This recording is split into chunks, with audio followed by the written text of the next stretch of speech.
Cheikh Diomaye yam nañu nag. billahi wallahi taalahi. léegi nag Diomaye waa APR lay nommé léegi. waaw loolooy dëgg de. ñaata nit ñëwoon xeex Diomaye mu ñu tey nommé leen. bëri nañu lool. ñaata nit ñëwoon xeex pour projet bi kenn faale wu leen tey. mais li kenn xamul lan la. il faut que nguur gi xam ni. mbir mi du ñun rek acteur politique. te léegi continuer Diomaye dina perte nguur gi. ci anam goo xam ne du ko neex. waa APR ñu jox ay dombal tànk. ñi ñëpp soxlawuñu leen. Diomaye waa APR ñëpp war dàq. daf ko war a def. su ko deful nag. bu ko defut. waaw. loolu mooy musiba bi mais da ko war a def. bañ dem suñu nangoo tey seeni pexe jubul. wax naa ko waxaat ko. nit mënul di la xeex ba nga falu nga ñëw di ko fal. c'est pas possible. tey moom patriote yëpp mer. nii la mbir yi demee. ngeen doon xeex la ba ngeen jot nguur poste bi ngeen soxla am na ko mën gérer. yàlla mi ma tiim xam na ko. poste yëpp waa Pastef ñu fa war nekk. yàgg nañ koo wax ñu naan mënul ne. ba dem kanam borom moo koy fayul boppam. waa APR kañ jël seen mbokk yi. Pastef bëggatul. amul leneen. wax ji jeex na. yéen ñu may ay élément man nga doon may bëggatuma. jël leen. waa APR sa xaj. te muy dëgg loolu mooy dëgg loolu mooy dëgg.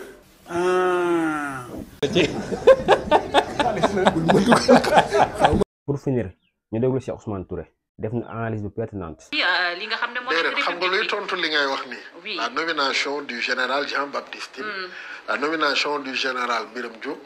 nomination du procureur Ousmane Diagne. mais ñoom mosuñoo wax dara. may ma ñëw ak Mabouba Diagne. oui. ñooñu ils sont pas de Pastef. certes. Serigne Gueye Diop personne n'a dénoncé leur nomination. problème bi du ko jàppale woon Pastef wala ko bokkul Pastef on n'a pas ce problème là. xam nga ban problème la ñu. non déedéet bul yàq samay propos ndax fee yaa ngi nii. damay laaj. def naa la ay exemple nee naa la Birame Souleye général Birame Diop bi ñu ko nommé dama applaudir. Jean-Baptiste Tine bi ñu ko nommé dama applaudir keneen ak keneen dama applaudir patriote dañu applaudir kon problème bi du bokkoon na wala bokkul waaye noonu démb yi. koo xam ne démb bi ngay xeex pour accéder au pouvoir def na lu ne pour nga bañ a boo ko nommé mën naa ne foofu di détourner. mën naa ne foofu di yàq parce que c'est réussir ñoru ko. ndax bëggul woon nga ñëw Clédor.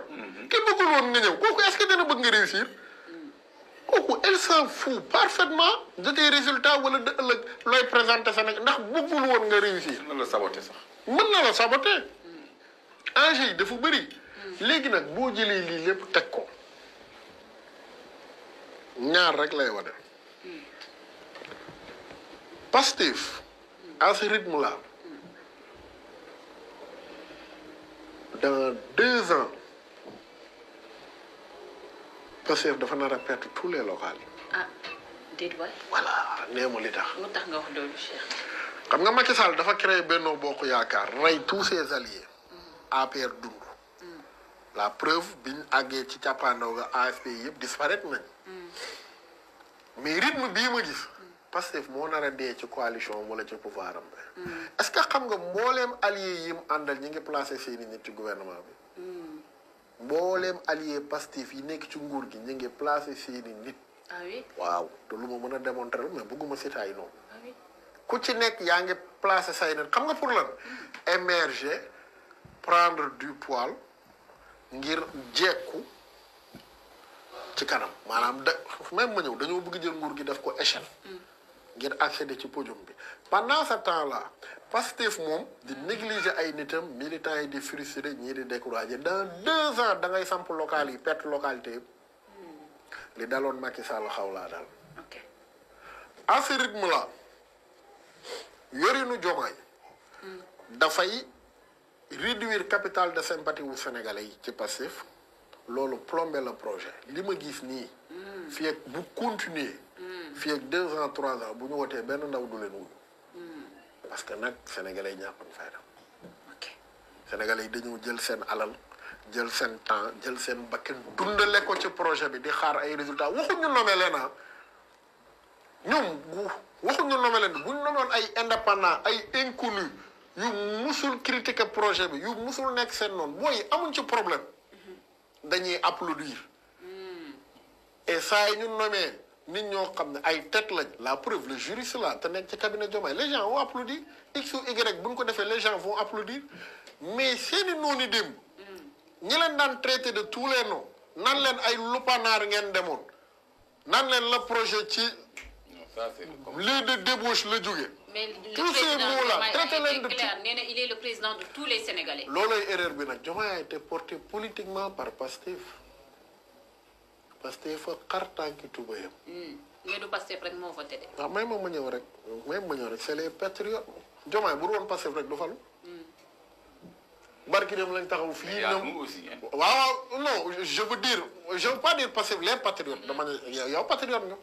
Diomaye bu dul woon les patriotes du falu. biñ ko présenté candidat gis nga liñ ñu waxoon mooy salafiste bi gën a mag bi lañ ñu waxoon. nu Sonko saxatane lu ne dégg na ko ñooñu tey ñooy ëlbatiku naan ñu Diomaye a baax. man maa la wax ne la à ce rythme là bu continuer 2 ans Pastef perdre le pouvoir. te localité yi dañ la xeewan. day nekk élection à mi-mandat.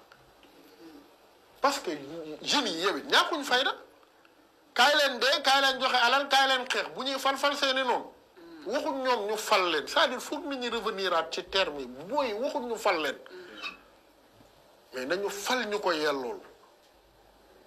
nañ fal ñoo xam ne duñ ne ñaw yéen a ca dee ñoo ko jëriñoo. ay yow lii dafa jéggi dayoo. léegi nag. waaye léegi deuxième round day amaat.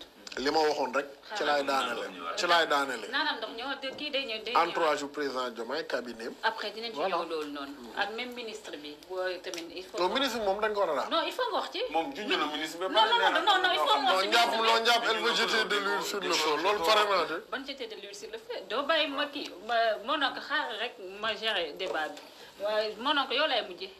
waaw